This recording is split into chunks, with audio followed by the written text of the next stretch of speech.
Taurus is going to be your March 2022 reading. Feel free to like, share, follow, subscribe, all that good stuff. Reach out for one-on-one reading. Check out the TikTok. You're probably watching this on YouTube or Instagram. Love and light to you. Reach out for one-on-one reading. I already said that. Check out the website. Check out the Patreon. Also reach out for financial advice. I'll give you all the info that I know about investing, stock trading, Robinhood, crypto, NFTs, all that good stuff. What else can I say? Let's jump into your reading, March 2022. Not specifically for love or money, but we're just going to read for the message so we can be more clear and direct. I might post love and money readings for the month of March for all the signs on the Patreon, in which case it's only $3 a month. Well worth it. You get lots of juicy content over there. Spirit of gratitude, joy, love, and light, highest possible messages at this time for Taurus. Taurus rules the second house in astrology, so this is about wealth, money, how you generate and create day-to-day value, material goods and items. Coming out of heartbreak, Taurus. So point being is that, if you're not a Taurus, if you are a cross watcher, then you can apply this to your second house in astrology. Three of Swords in the reverse speaks to coming out of heartbreak. I'm getting more so Taurus is known for kind of walking through what they perceive as BS. And the reason I say that is because, we all have blind spots, but I feel as though, Taurus, they maybe at times don't have the best way of articulating themselves. They're somewhat of an enigmatic sign, meaning they don't wear their heart on their sleeves, like, in areas like myself. That's what they say. That's the word on the block. But, so I would just say my advice to Taurians in general is always be flexible with your path, with your vision. You don't have to be a bull in a china shop. You don't have to walk through the dining room and ruin everyone else's meal because you're dead set on what you're dead set on.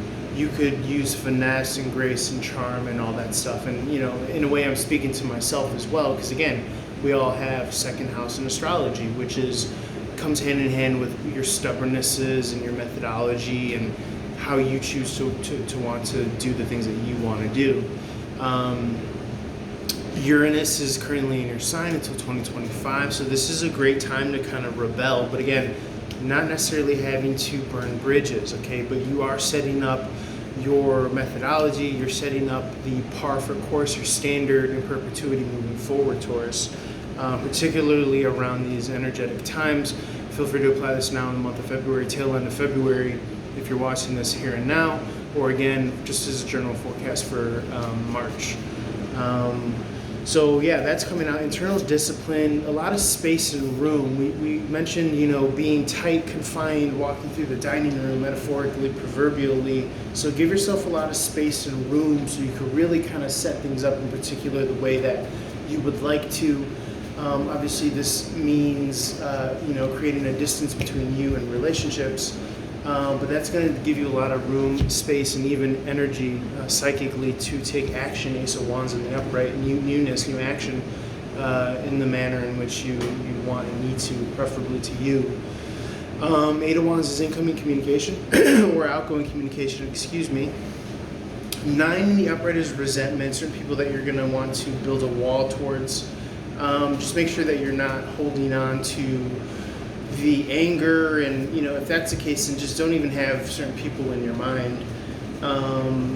Don't worry about balancing scales. Don't worry about throwing negative and toxic energy their way. Justice card is gonna universally balance everything out karmically on its own. Ace of Swords in the reverse is internal reflection and inner knowing. This is possibly having a future goal of moving or relocating or finding this new semblance of normal. It could pertain to some sort of tradition. It could be marriage that you want to go for. It could be some sort of spiritual practice or indoctrination. Ultimately, your journey is that of finding this kind of emotional independence and stability enough so that you can take a leap of faith and jump off the cliff and fly. Learning to fly is what I'm getting for you, Taurus. Tail end February, in the month of March. You're going to need a lot of clearing, a lot of landing room, hence that kind of space with the Judgment card in reverse. So yeah, I'm going to leave it there, short and sweet. On to Gemini, and as always, holler at your boy for one-on-one. Peace.